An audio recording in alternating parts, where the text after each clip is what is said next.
when when someone plants a bomb somewhere, that's called terrorism. When someone puts a GPS tracker on your car, that's called surveillance. But why? What is terrorism? And who is terrorizing whom? Anne Roth will give you a practical experience.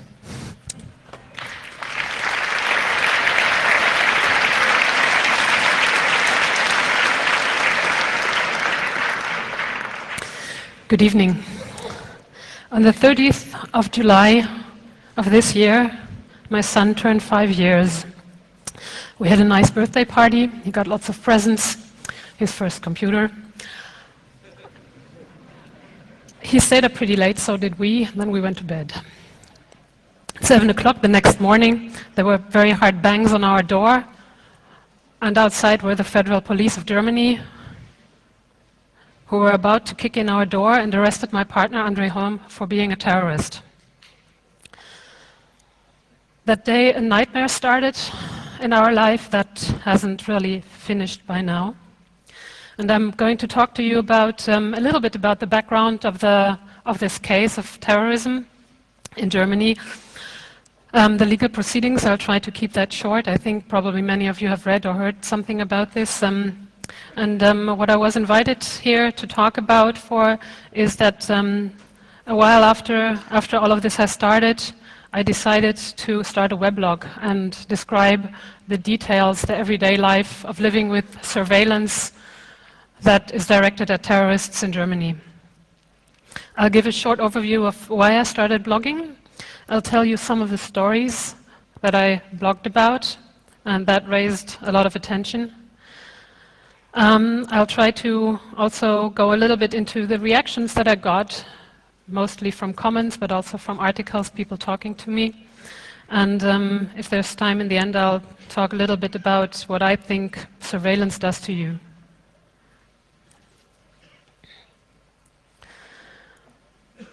Andre was arrested in our house. He was thrown on the floor, handcuffed, put on the sofa.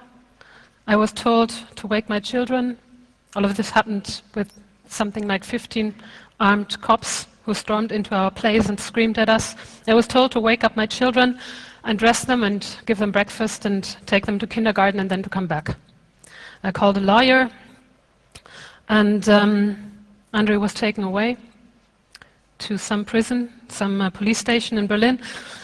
And the cops raided our place for something like 15 hours. They left around 11 at night, after having gone through all of our books, all of our videotapes, all the waste paper that we had somewhere, even the waste paper outside, etc., etc., etc. All of these kinds of things that you know from watching crime thrillers on TV, maybe. And it was pretty much like that. It's a very strange feeling to have it happen in your bedroom all of a sudden when you wake up and you look at some armed cop.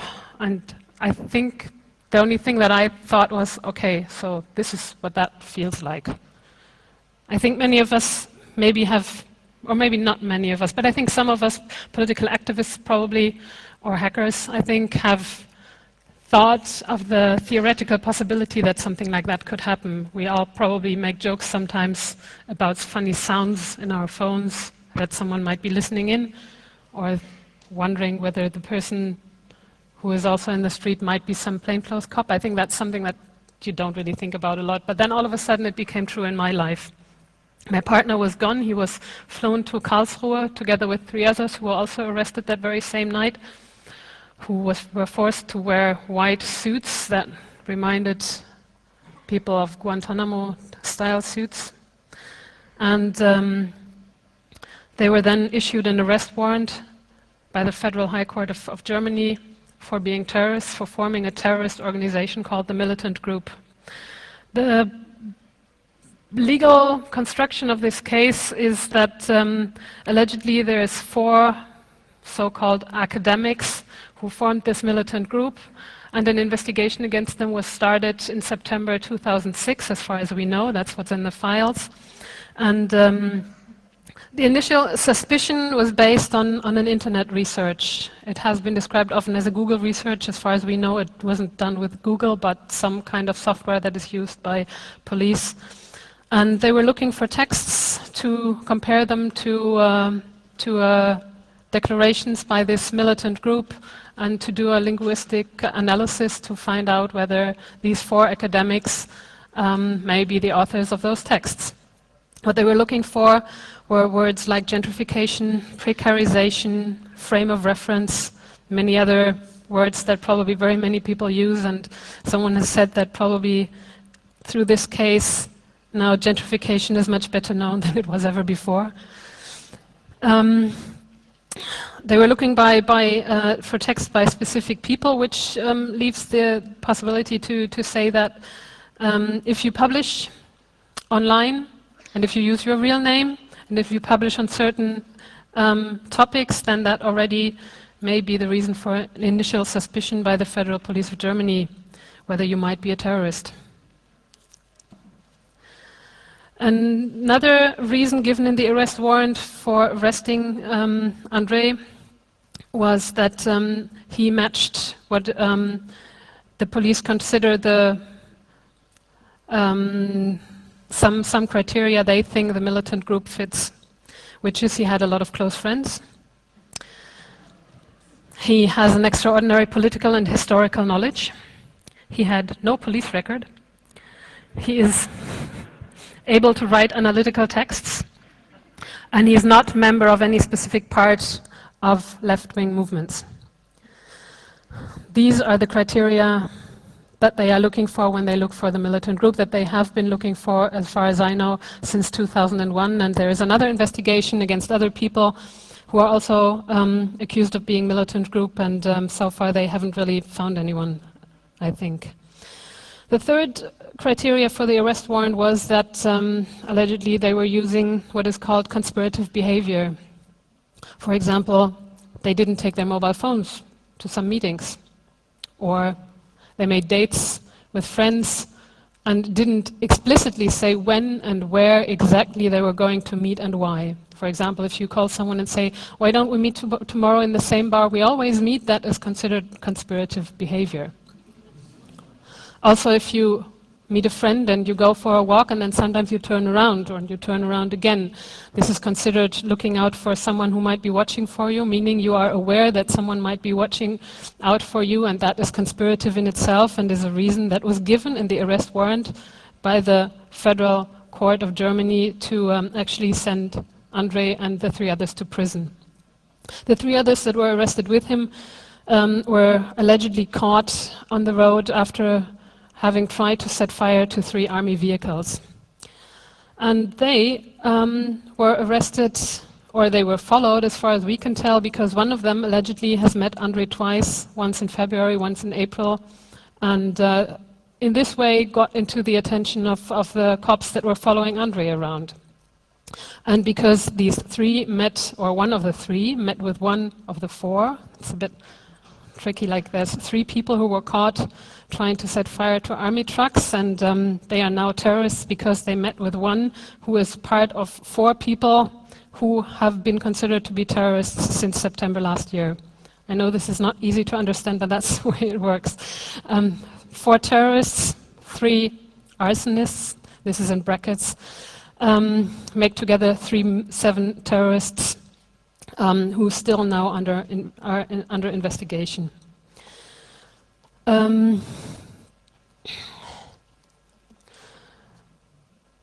Andrei was released preliminarily from prison after 3 weeks on bail, and the federal prosecutor filed a complaint against this release, and thus the High Court had to decide whether they would grant this complaint. And this was a very important decision they made that took place on the 24th of October. And in fact, the High Court said that not only did they not grant the complaint by the federal prosecutor, but also they completely overthrew the arrest warrant. Basically saying that from their point of view, only suspicion isn't enough. That's written in this decision. And they considered not enough, or not actually any hard evidence being given by the police at all, and so the arrest warrant was taken back, but the investigation was still going on. What was very tricky about this decision is that the federal court doesn't give you any dates when they will make decisions. So after Andrei was released on the 22nd of August, we knew that this decision was going to come about the complaint by the federal prosecutor. And if they had granted the decision, Andrei would have been arrested and would have been put back into prison. And we didn't know when this decision was going to be made. So basically for 2 months we were waiting, and we knew that they weren't going to call us before and say that they made this decision. We knew that the cops were just going to show up and arrest him right away, and we were living with this situation for 2 months. Unfortunately, the decision was a good decision, and so there was no more prison for him, but the other 3 were still in prison, and then also filed a complaint against the situation of them being in prison when the main terrorist already wasn't considered such a bad terrorist anymore. So this decision was made on the 28th of November, and all 3 of them were released then also. The court also had to decide whether, or what actually they thought constitutes terrorism, and when this terrorist law of Germany should be applied, and to whom and for what. And that was quite an important decision to be made, and actually they decided that, that these 7 are not a terrorist organization anymore, but instead a so-called militant organization, which from the point of view of surveillance doesn't really make such a big difference, I think, and the investigation is pretty much the same, but the possible sentence that they will get in this law case is reduced from 10 to 5 years. The proceedings are being done under the terrorist Article 129A of the German Penal Code, and basically this has been widely considered as a method mainly to investigate and use surveillance against political activists in Germany. Only very few of the people against whom these investigations are being started are actually taken to court. The numbers vary, it's something like between 3 and 5%. For all others, there's just an investigation being carried out, sometimes a long-term investigation that goes over a year. Normally, people don't even find out that this investigation is happening. Only very, very rarely the cases are actually opened and people are being told about this. Often the cases are just being closed, a lot of information has been gathered and people will never find out. At the moment, there is, as far as we know, 4 cases happening against terrorists who are in fact political activists. There's 40 suspects against these investigations are being done, and these 40 suspects have many friends against who are also mentioned in the files, and we have a rough estimate, and we think that approximately 2,000 people are mentioned in these files that are also under investigation of some sort. Their phones being listened to, their dates being watched, people following them around, GPS or other listening devices in their car, etc., etc. The normal set of investigation, so to say, is that your phones are being listened to, also your friends' phones, your partner's phones, your family, everybody. There's video cameras outside, at least outside the houses. All of your telecommunication is being intercepted. That means all of your email, all of your internet, all of your phone calls that goes via internet. Often you have GPS and bugging devices in cars.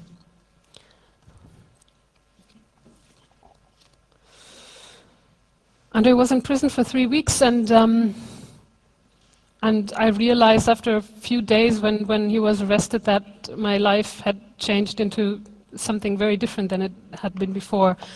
It took a while to get over this shock of having your partner arrested in a situation where you really didn't think this was going to happen like that. And then I instantly turned into an expert, having to answer questions about what is prison like, what is surveillance like, how do these law cases work, what is the legal proceedings like, why is all of this happening, and what actually did he do. And all of these things were things that I really didn't know. And after a while I started thinking that some of the things that I had noticed before that I found somehow a bit funny but didn't really pay a lot of attention to may have to do with the surveillance that we were subjected to. And only after a while I was told and realized and found out that me too, I had my phone being listened to all the time since already the beginning of January of this year, that all of my email was being read, etc., etc. And I had my phone react in strange ways. Actually, I had before thought that my phone was somehow, the hardware was somehow broken because it crashed all the time. It just stopped working all of the time, and I was about to give it back, but didn't then, luckily, because I don't know what else I would have gotten. And all of these strange stories that I had in my head were in a way that I thought, if I tell this to anybody, people are not going to believe me, or else they are going to think this is really very strange. Or they will find this really strange, but it will be forgotten after a while. You tell these stories and then they go away again. I thought I need to write these things down because it's very bizarre, and it's not very few people who have this kind of thing happening. Then I started thinking about blogging, and before I was not very fond of writing weblogs. I actually am quite fond of my privacy. I don't really like so much, or didn't like that much, the idea of presenting my private life to a public I don't know. And also I did think that the pressure of having to produce something all the time, to be up to date and to make it be interesting, was something that I didn't really want to issue myself to. On the other hand, I thought there are so many people who have a right to know, who really want to know. We had a lot of people who gave support in all different kinds, who donated money, who helped me with the children, who offered all kinds of other help that we could use, and also all of our family, of course, had a right to understand what all of these details were about, and so I thought I need to write this down for people. And in the beginning I started emailing about it, and then I thought, okay, then why not blog about it? Then I have it all in one place, it's documented, and then the cops know about it anyway, so if they know about it, then probably everybody else can know about it also. I started blogging in the beginning of October, quite late. It really took me a while to make this decision. And in the beginning, only very few people read about it. I didn't know much about blogging. I didn't feel like getting into all of these little things that you can do to make your blog better known. But it was picked up rather fast, after 3 weeks, I think, by some other rather well-known bloggers, and then it got a lot of attention. The stories that I wrote in my blog are some stories that describe the search, that describe the arrest, that describe the situation in prison, then some describe this everyday situation with surveillance, all the very little funny things that happen that you don't really know whether this has something to do with surveillance or whether it's just some technical little problem that is just normal, but you're already wondering about this all the time. Is that normal? Is that not normal? Is that surveillance? Is that the cops? Is it not? Makes your head turn a lot, and it actually feels much better to just write it down and not think about it all the time. And then also I started writing about the details of the legal proceedings, which in itself are also really quite crazy, and have very many details where you didn't really think that in a democracy, or a so-called democracy like ours, legal proceedings against terrorists, which are considered to be the major threat against civil society or civilized society, would actually work on a level like this. The prison stories are shocking in a way, and in a way they are not. There's many people who live in prison. Actually, this is not special to terrorists, and it is very shocking, and most people don't know about these things. What I didn't know and didn't realize is that, for example, if people are in investigative detention, meaning they haven't been tried yet, that they have to have friends or family who wash their laundry. You have to go there every week, pick up the dirty laundry, wash it, and bring it back once a week. I thought something like that would be happening in Russia maybe, but I really didn't realize in Germany it's like that. What is special about prison for terrorists in Germany, or so-called terrorists in Germany, is that you cannot touch the person that you visit. There is a window in between, and you have people sitting next to you by the federal police who are listening and writing down what you speak, and on the other side as well you can watch your partner, and then you watch the person sitting next to him, and you have a microphone that you talk through, and everything is being listened to, which is not very intimate. Specifically not if you haven't talked to each other for a week or so, and then you have something like that. The same goes for letters. It took me a long time to start writing letters. Andre got a lot of letters and postcards in prison, and I think this was really helpful for him. It is very nice if you get at least something from the outside world that is supportive, but for me it really took me a long time to start writing, because I had the feeling, basically I'm not writing to him, because the judge who has been signing all of these these papers by the police asking for methods of investigation to be approved is the same guy who's reading all of my letters to him. So I had the feeling I'm not really writing to my partner, but instead I'm writing to some judge, and then my partner also gets to read it, and that's the feeling that I had, and that is not very, very intimate as well. Also, I thought in a way this was strange because I knew that my phone was being listened to all the time by that time, and it was easier for me to deal with this than to deal with the fact that a judge was reading the letter. It doesn't really make a difference, but it felt very different.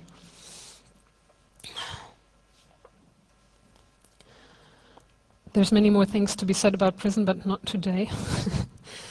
When he was released from prison, something happened that got a lot of attention also because it was extremely scandalous, I think.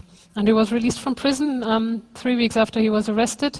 He had a lot of things to carry because he didn't think before that, or well, none of this was planned basically, so he had a lot of stuff.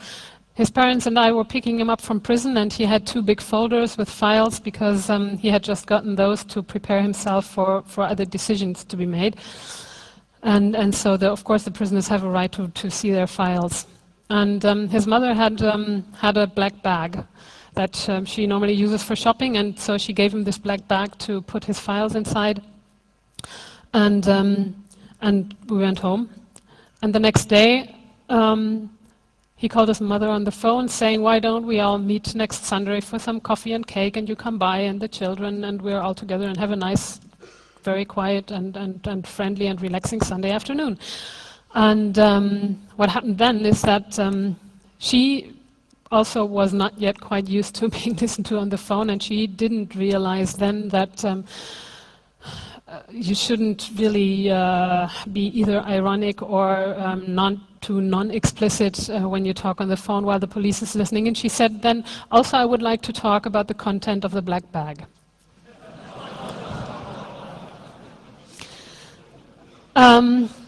Which resulted in the federal police hearing that, making the mistake of thinking that apparently it must have been, can't be any other explanation for that, some really drastic evidence must be in the apartment of the parents, which she is going to bring to the meeting, and then we are all going to talk about that.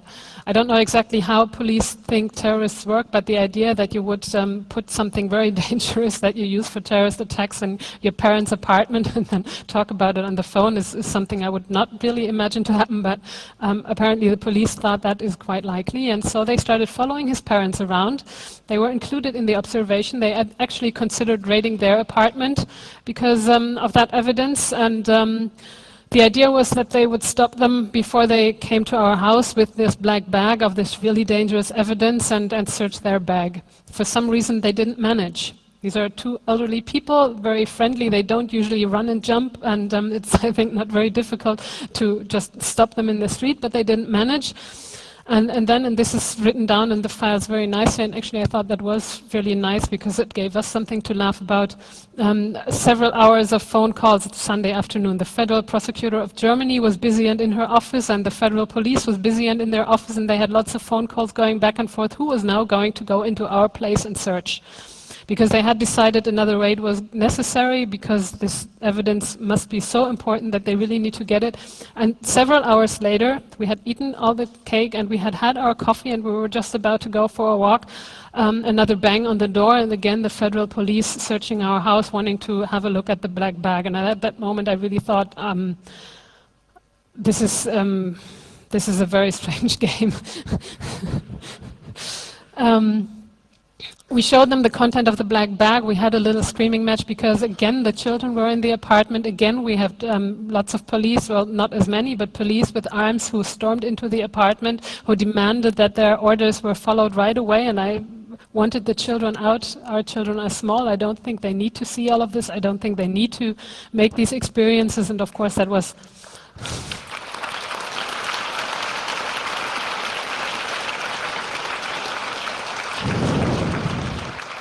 Thank you. This was not possible. All of these legal procedures had to go on right away with the children there who stared at everything. They realized that it was only the files They were told by the lawyers who were called by the time and really screamed at them very loudly that this is really the only thing that the police are not allowed to look at. The files to the proceedings given to the defendant to be used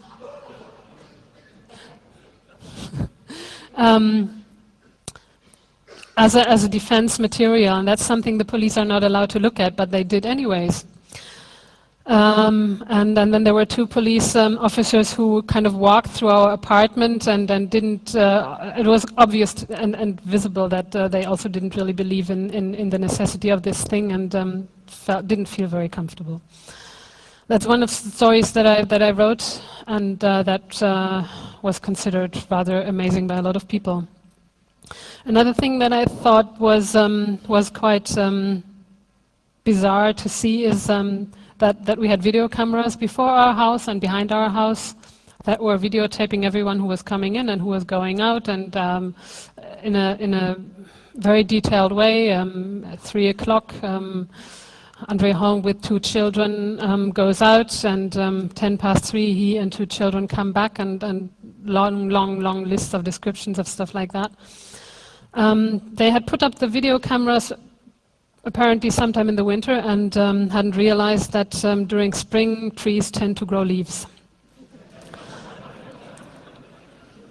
And realized, and this is also in the files, that the video camera behind the house couldn't really document anymore what was happening behind the house and who was leaving and entering, and so they took that back, and as a result, in the files you see it mentioned that since the video camera behind the house couldn't operate anymore properly and had to be taken down during this or the other attack, they couldn't completely exclude the possibility that Andre left the house and therefore may have participated in these attacks, which made me think that maybe we should ask for more video cameras rather than less. I couldn't get myself to actually demanding that, but I was wondering. Some of the technical little things that were happening were, for example, and this happened many times, that when I called from my mobile, Andre's mobile, then surprisingly I didn't reach him, but instead my own mailbox. This happened to other people too. It happened lots and lots of times that I had people calling me who said, oh, but actually I dialed Andre's number. And also it happened that the phones who seemed to be working okay and looked okay and didn't have a dark monitor or anything, actually didn't work when people called them and instead had crashed but didn't show. We had emails disappear, and that's something that I really found quite unbelievable. I didn't think this was technically possible. We had several instances where I actually checked this. For example, I administrate several mailing lists, and Andre tried to subscribe to one of these mailing lists, and his email trying to subscribe to the mailing list never appeared. And then I tried as a list administrator to subscribe him, and this also didn't work. The emails going back and forth around this issue never got to where they were sent to, and we took quite some time to trace these things, and still today it's unclear to me how that actually works, but it was amazing to watch when you look at your mailbox and you see something that's sent and you look at where it should be arriving and it just doesn't, and you do it a second time and then it arrives, but the first one just isn't there. We had funny behavior of our TV. This has happened already way before. I think you probably all know this incident, like you sit on your computer and you have boxes connected to the computer and your phone is being called, and all of a sudden the boxes of your computer do something like and our TV was doing the same thing, and had started also months before we knew about the investigation, and we had understood as much that we needed to put our mobile phones in some other room or turn them off if we wanted to be able to watch TV. And after the arrest, of course, I understood why this was happening all of the time. And but also I had been told by the lawyer that now, because everything that could be considered conspirative behavior should be avoided at the moment, I try to not ever turn my phone off. I try to not ever forget my phone anywhere. Even though I was not, or am not, as far as I know, a terrorism suspect, I still didn't want to give any more hint that something may be wrong. I'd really had enough of all of this, so I didn't want to turn my phone off. And but I also wanted to watch this show that I wanted to watch, and what I did was then, and that is a pretty good indication of what surveillance does to you. I called my mother, whom I knew was watching the same show and really didn't want to be disturbed by watching that. And I called her and said, listen, I'm not actually calling you, I don't want to disturb you very much, I'm calling you because I want to tell the cops that I'm going to turn my mobile off so that I can watch TV.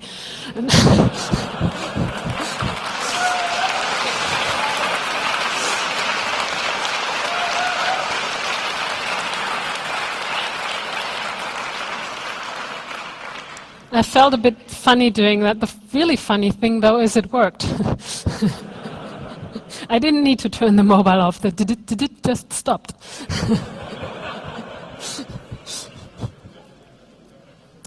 Other bizarre things. Oh, actually, I forgot something that I was supposed to do in the beginning. While I'm looking over there, I'll do a little excursion in the very middle of this.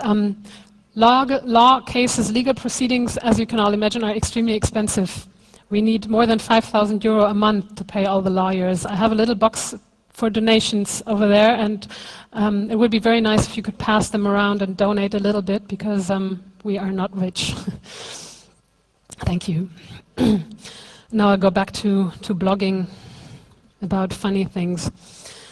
The complaint the federal prosecutor filed against the release of Andrei from prison was had several reasons given for why he could not ever be released from prison at this point, and why he was so very dangerous. One is that so-called, in legal terms, it's called danger of absconding, meaning that the danger that he would run away and flee was so great that he needed to be in prison. And one of the reasons given in the document by the federal prosecutor why apparently the danger that he might flee Germany is so great is because earlier that year Andrei has applied for a job in the Netherlands. And there was a phone call between him and his mother, who was worried a little bit and said, but then assuming you were accepted in the Netherlands, how are you going to deal with the situation with the family and the children? And who's going to live where? And then he said, well, maybe in the beginning I'll have to go by myself and go back and forth a lot, and then if it is a long-term situation, then we might all move there. And this was considered evidence enough to say that apparently the close social ties that were given as reason for him to be released from prison don't exist. Because apparently he is willing to live away from his family in the Netherlands, and so needs to be put back in prison. Which I thought was rather amazing, because all of the unemployment agencies in Germany, I think, consider this something rather normal to do, even if you have a family that you actually like and want to live with. Also, another thing that was stated as a reason for him to actually need to be in prison was the danger of repetition. And that is something that I found also rather bizarre, because what he is accused of is forming a terrorist organization.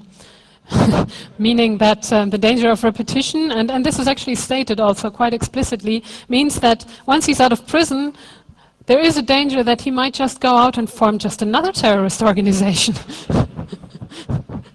And I would really like to know more about what the police think, how terrorist organizations get formed, because I had thought this worked differently. Other things, one story that I really kind of thought rather drastic and I actually didn't manage to write about yet is an anonymous call that happened at the Institute of Sociology at the Humboldt University of Berlin. An anonymous call to one of the colleagues of Andrei at the Institute of Sociology, saying that the cops had demanded 20 to 25 personal files of people working there to get those files to be handed over to look at them. And the university never commented on that.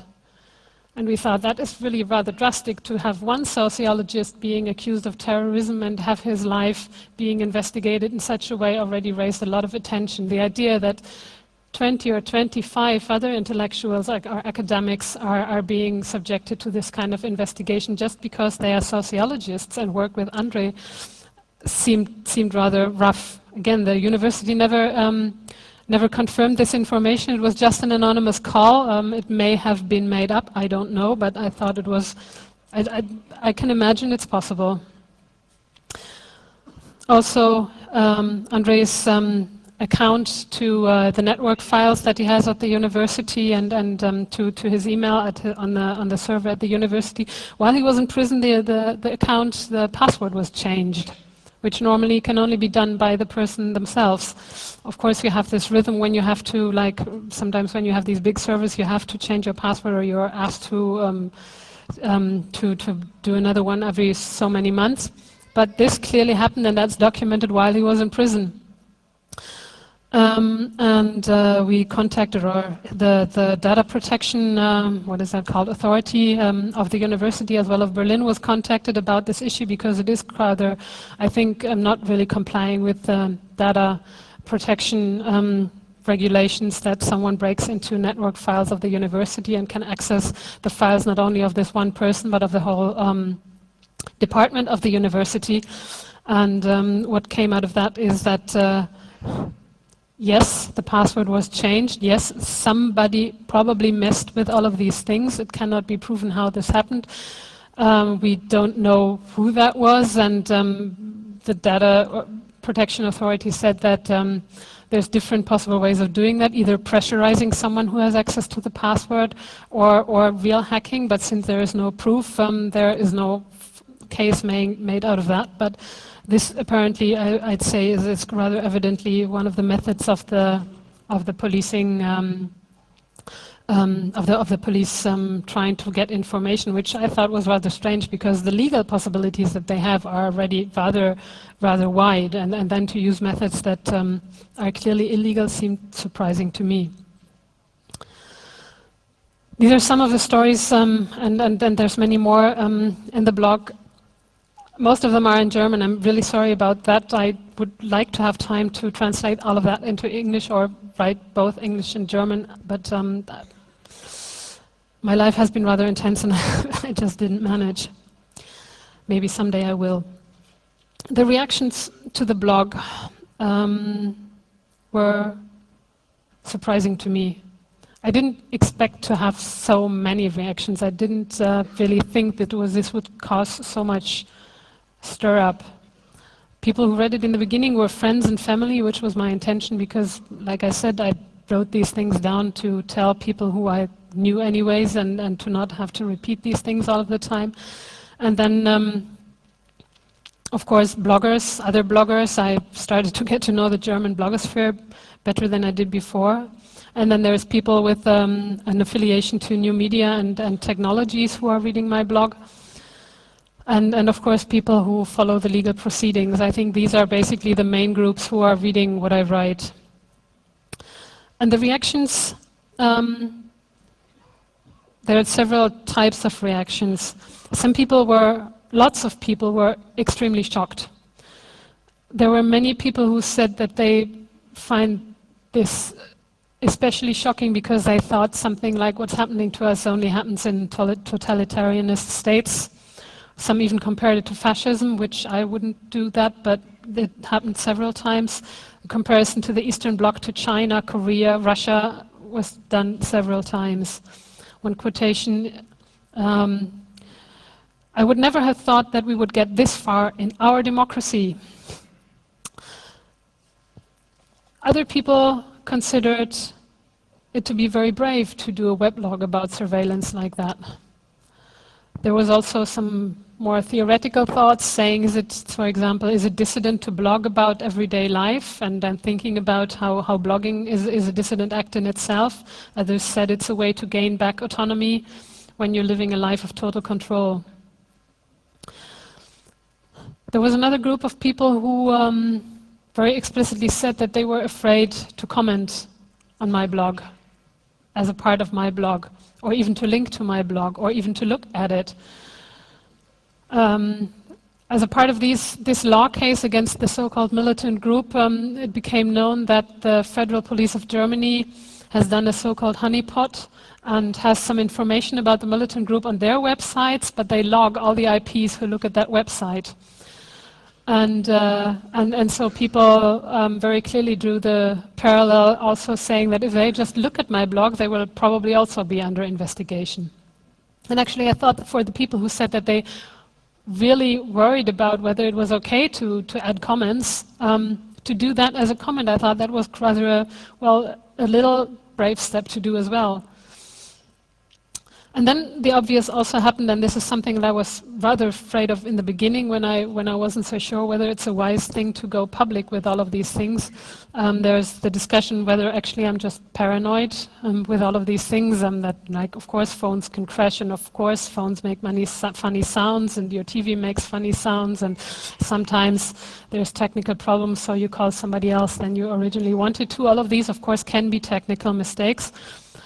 And but then the big majority said, yeah, okay, it could just be a technical problem, but as she is obviously living with surveillance and so many things are happening, then it's rather likely that actually this is a result of surveillance. There were also people wondering whether I'm real and whether the story is true and whether I'm not just somebody else. And other people try to help us in saying how we could better protect ourselves. For example, that we should be using encryption or Linux, or should use prepaid mobile phones and change them every 2 hours. And which I thought was kind of cute, because I was surprised to see that apparently at least partners of sociologists are accused of always using unencrypted windows. I did have an encrypted hard drive that was seized by the federal police, and until now I don't know whether they managed to crack it, but I would really like to. And it was given back to me two days after it was seized. All the computers were seized also during the raid. Even my son's computer was seized, and that was the biggest argument that I had with the police officers in our place, because I said, listen, my son had his birthday yesterday and he was given a computer and he's never even tried it, and how am I going to explain to him that his birthday present is gone? It's easier to explain why his father is gone, but the birthday present...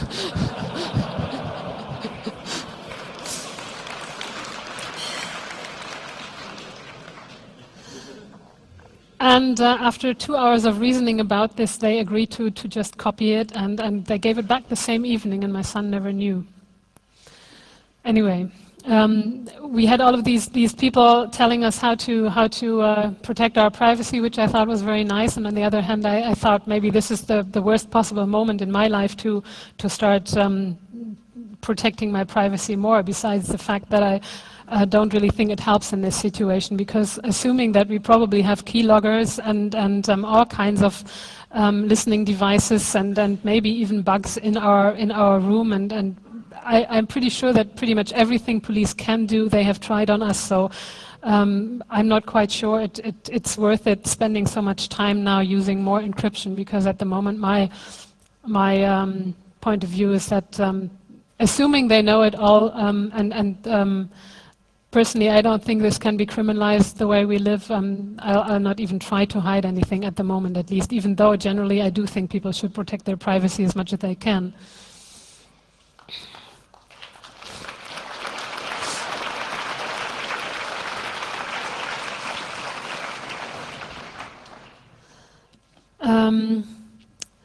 What I found surprising is I had hoped in a way that we would find out more how in detail surveillance works. I had hoped that people who know more about these types of things would also comment and explain the little mysteries that I have experienced, and explain why this happens or why that happens. And that happened very, very little. And I can tell you that I'm always open for this kind of information, because I still would really like to know how this works and how these things are being done. What also was triggered was a general debate about surveillance and the different laws that are in the process of either being realized or introduced at the moment. One person said, this is exactly the reason why we don't want to have online searches, no data retention, no phone tapping. Or somebody else said, I only now understand all the details of surveillance. Some other quotes. If only half of this is true, it is very dark in Germany, very dark. Or can't say that you didn't know, and we bloggers are the worst. We type away our bad conscience and link to some questioning articles instead of going out and doing something. Somebody else said, I can't make up my mind whether this is also ridiculous or instead the beginning of fascism. And then something that I also rather liked was there have always been reports about police investigations, but before they were done on paper by cheap print shops and normal people didn't read them because they had too many difficult words. But now this is different. Another longer quotation that I also liked is this. But the two of them have nothing to hide, do they? In that case, little surveillance along the lines of the laws won't hurt. It can't happen to you? You don't see any bad guys and you always take your mobile along? Do you know what I'm doing later? And whether I sometimes don't take my mobile? These are the forms of abuse everybody is warning about. I didn't think they would be shown in such a bold way. Some other people wondered whether the police is going to start blogging about their point of view and their side of things.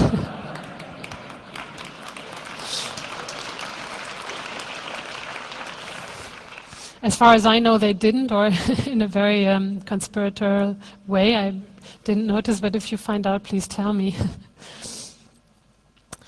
And there was a lot of support, which felt very good, because if you are subjected to this type of thing, I think it's hard to not go schizophrenic, feeling this happening to you and at the same time thinking this is impossible, this can't be true, this can't be real, this is so ridiculous in one way and so amateurist in a way, so badly done. It's amazing to understand that one of the biggest industrial countries in the world living with the threat of terrorism, and then this is the way how they want to deal with terrorism, and being subjected to that and living with that makes you, I think.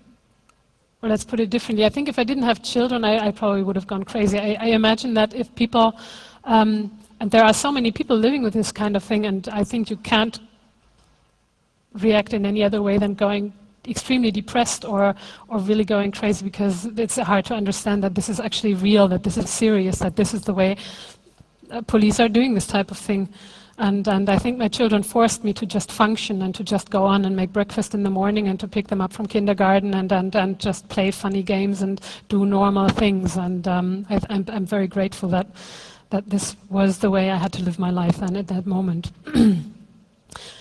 And yeah, and there was so much support, and I wish that other people who live in the same kind of situation took the chance to also go out and get this kind of support by talking about what it feels like to live this kind of life.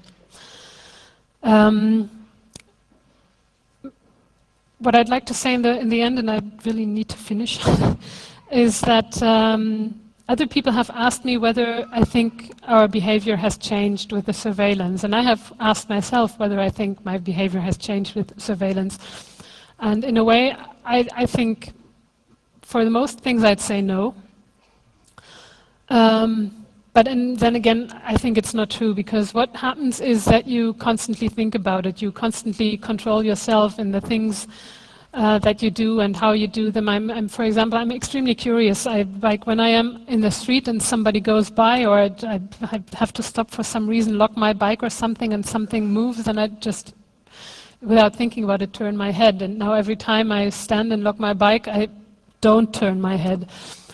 Or talking on the phone, specifically after these stories like the black bag, when you get the reaction straight away and you get it black on white, what the reaction is and what the police think of the things that you say, you start phrasing things differently. You try to be as clear as possible. You don't just say, come on, let's meet in the same bar. You say, if somebody calls you and says this very same sentence, you mean we want to meet in that and that bar at that and that time to discuss blah, blah, blah?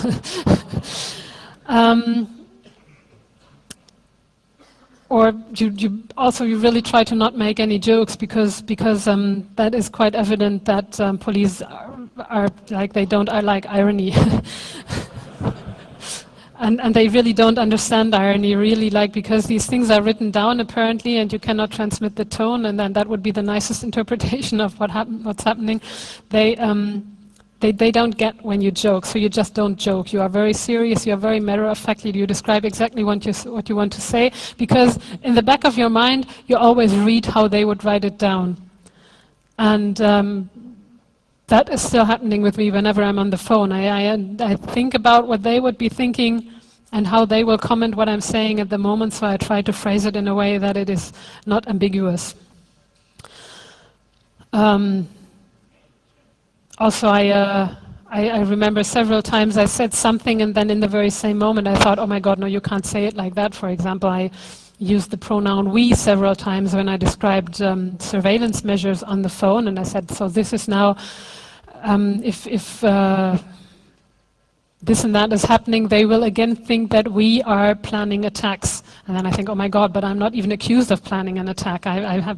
It's not about me, it's about him, so I shouldn't be, they will be thinking we, but I should be saying they will be thinking he.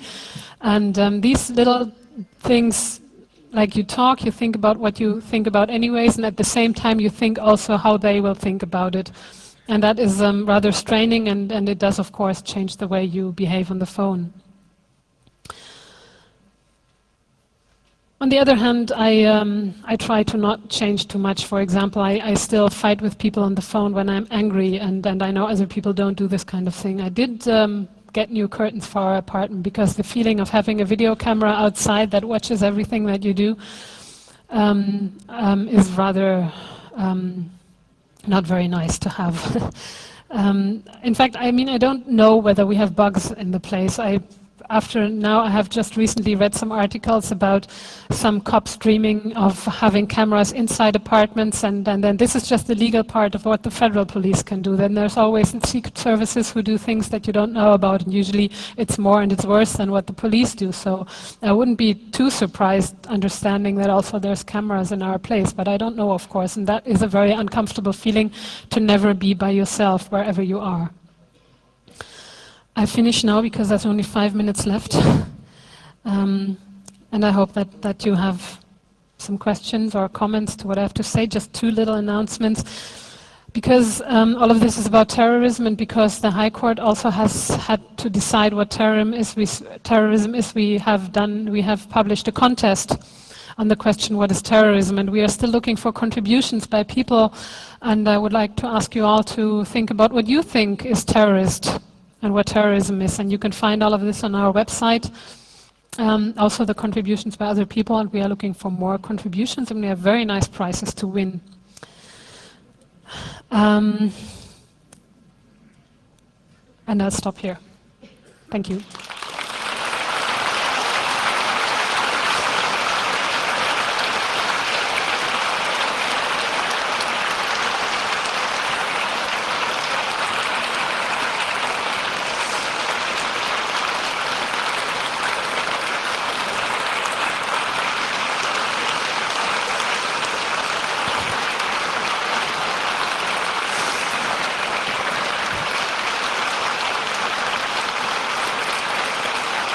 Thank you. Wow. Very much. And this is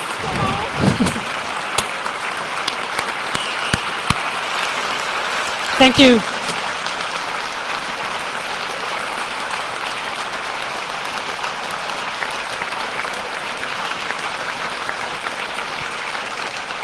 Thank you very much. I can't really see from here. We have only 4 minutes left, but if there's any questions or comments? I have a very short question. How did you deal with aggression? I mean, especially if your family gets involved and you see to what kind of treatment or what kind of treatment also your children get. I mean, how did you stop yourself from just going berserk at the policeman or at the people who are following you?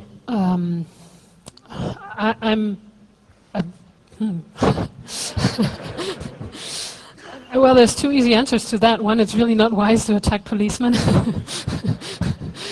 And the other, I'm not generally a very physically aggressive person. That just didn't come to my mind. It didn't really.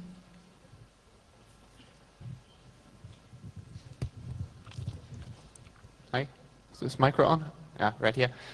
What I find interesting is the files. The police, they don't blog, but they have to keep files.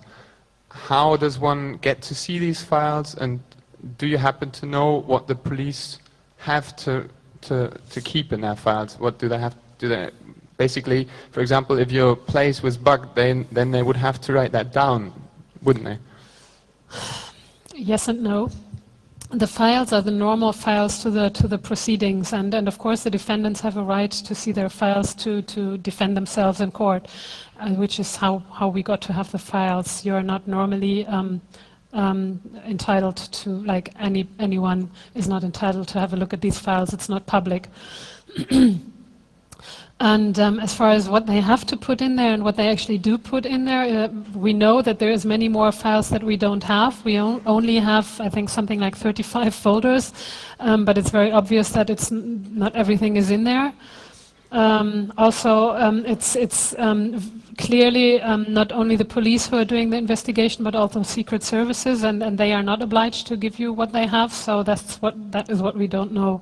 So there are some things in there, and others are not. I'm not an expert enough on legal things to be able to tell what has to be in there and what hasn't. But my impression is that they are actually not very legalistic in their interpretation of what they are actually putting in there.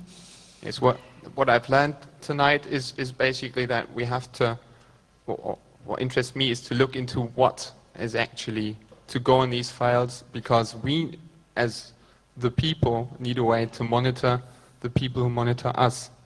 And this is to be done, I think. Thank you very much. Thank you.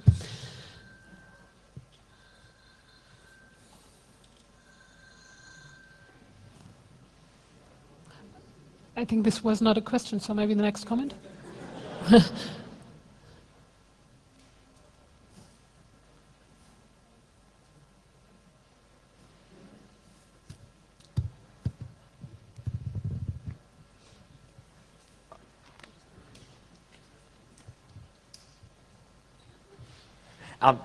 I would like to ask if your relationship to your boyfriend has changed, because I mean, in a relationship you are very close and you are very open, and now when you think that everything what you say could be interpreted by some policeman,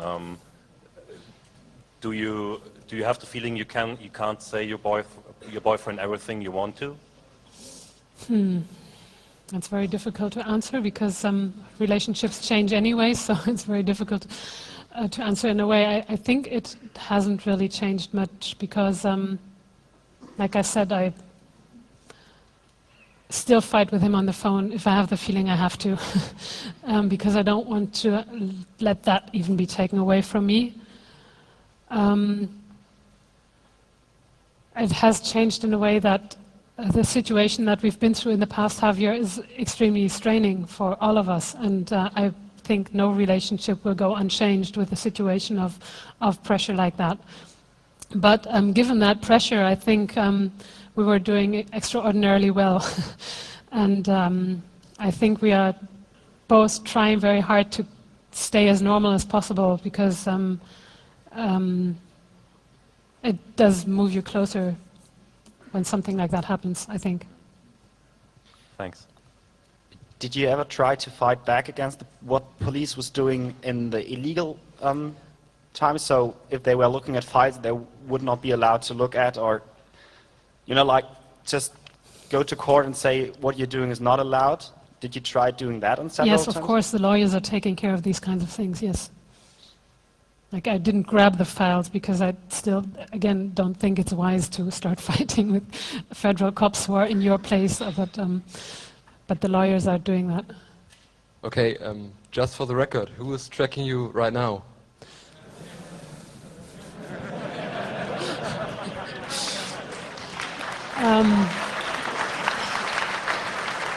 Would that person please stand up?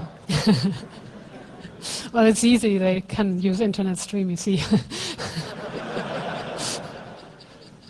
Thanks anyway. Hi, I would like to ask if it has happened to you that some friends or people you know said something to the effect of, oh, when he is there's surveillance and investigation by the police, then he has to have done something. Or that people distance themselves from you because they didn't trust you anymore. Not that I know. I can't exclude the possibility that this happened, but then I think people may have done it without telling us so, which is a nicer way of doing that. But for the majority of people, rather the opposite was true. I don't know how many people I told that they need to now understand that they will also be subjected to surveillance if they contact us or if they go out with us or whatever else. And many people are saying, I really don't care. I don't want to leave you alone with this. I will still be there. Even people who explicitly phrased the things they said on the phone in a way that tried to attract as much police attention as possible, where I said, listen, this is serious. This is no game. Please don't do that because it really is dangerous. They really are serious about this. It's not playing. And where I had the feeling I had to protect them rather than they protecting themselves. Thanks. I expect you already made some thoughts about the people who did it all to you.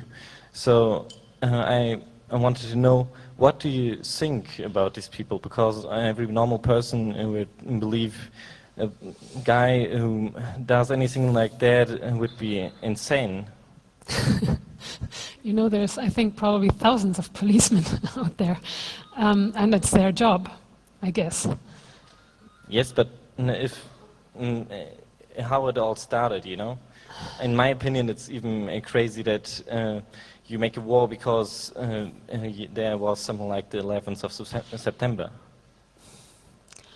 Yes, I'm thinking, of course, this in different ways. One, like, what kind of people and how do they feel if they have to listen to my phone calls for a year now and have to read all of my email. That must be so boring, for one. and what kind of person would live a life of doing these kinds of things. And I have these kinds of thoughts, and then also I have these, like, on a wider perspective on things. I have these thoughts about, why is this kind of thing happening? Why is this the kind of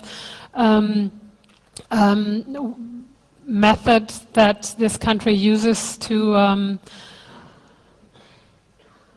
catch terrorists, is what they say, and then what actually is intended with this, which I would think is this, to have more control over a wide spectrum of population, and specifically, of course, this is not directed at everybody. I think a mistake that was made also to my blog, or I think a mistake that is being made in the perception of this whole story, is that this is directed at everybody. I think at the moment this is not directed at everybody. What is very obvious is it is directed at political activism. It's directed at a certain spectrum of political activism of the left at the moment. I wouldn't exclude the possibility that this is being extended and extended and extended, and this is what has happened.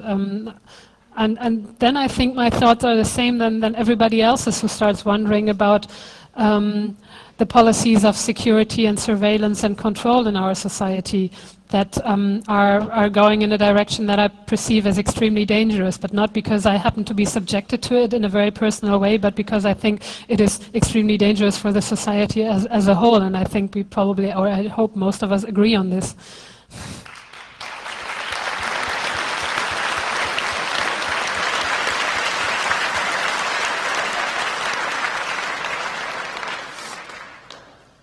Hello. I have a question which is a bit more technical. So if you want to respond, or someone else from the public.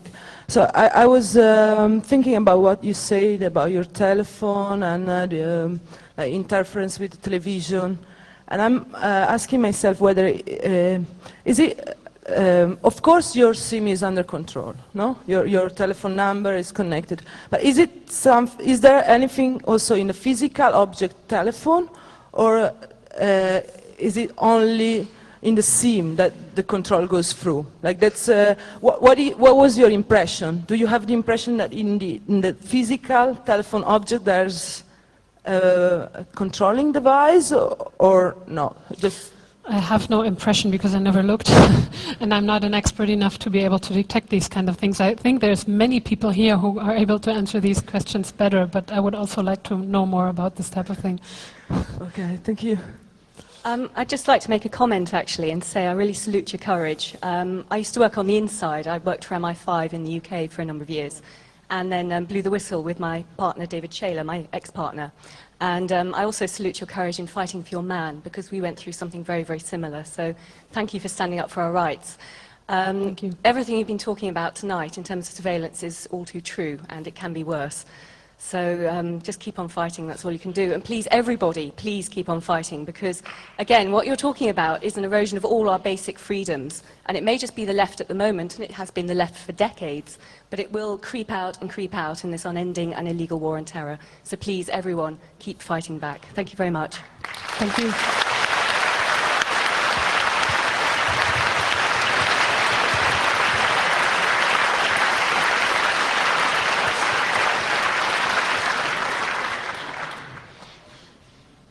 I had a question to you. Would you like to talk to the people who listen to your phone calls or read your emails and ask them what they really think about and not what they put in the folders? Would you like to do that? No. Excuse for my lousy English. No. No? Because I don't consider this to be our personal fight, them against us. I think they just happen to be there doing their job and I don't really care about their personal feelings about this. I would like to understand about the mechanisms, yes, but as people, they are, I think, the people I care about least at the moment. Okay, thank you. In the discussion of this and similar topics over the last years, topic often was that of apathy, that people often don't care about those things happening because they maybe think it doesn't concern me or I have nothing to hide. In your talking to everyday, to average Joe people, do you think telling that story changes the apathy, has an effect on people? A little, I think, yes. Because I had the feeling that I could reach many people who have never considered that this could be happening so close to them. Like what I said about the many comments being shocked and thinking this is normally happening in Russia or Korea or used to be happening in Russia or wherever but not here. I think these people actually did start thinking about this in a different way than they did before. If it really changes something about this apathy, of this feeling of not being able to change the situation or not being able to do something against that, I'm not sure.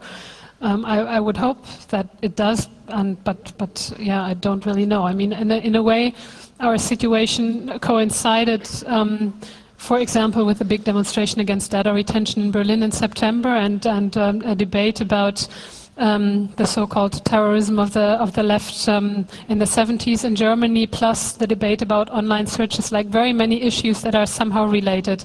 And I have the feeling there is something like a movement still growing that is really in an active way worried about privacy and surveillance, and I really hope that I can contribute to people getting active about these things, but of course I can't really say. But yes, I do think that I reached out to some people who wouldn't have thought about it otherwise. Hi, I have a comment and a question. First the comment, thanks for blogging all this, because I think there might be a lot of people who believe in the system like it is right now, and maybe if they are in the focus of some of the police or something, they just think, okay, I'm just the exception. It generally works, but you know, mistakes happen everywhere, but now if you blog about this and maybe more people say, that happened to me as well, slowly people will see this is not just a mistake, this is actually part of the system, and we have to decide if we want this. And yeah.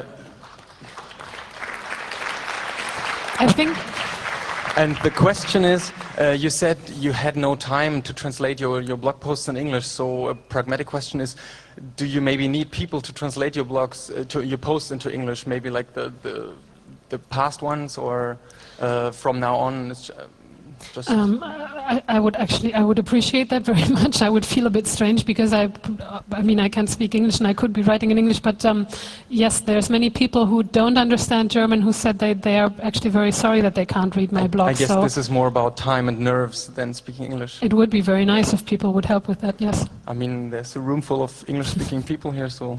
We also have a lot of important things to do. Okay, yeah. This feeling of it always... We have to stop. I'll just finish this sentence. This feeling of always thinking this happens to other people but not me.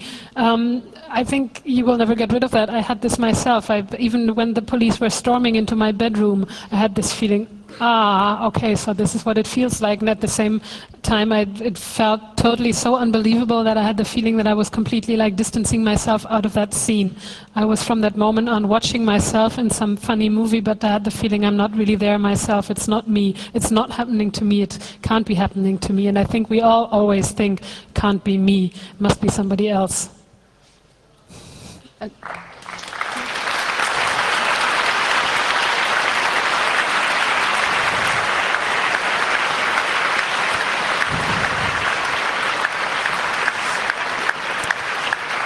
If you didn't, by any chance, have the possibility to donate, the boxes are still here. We have to finish here because the next talk is coming up. Thank you very much for being here.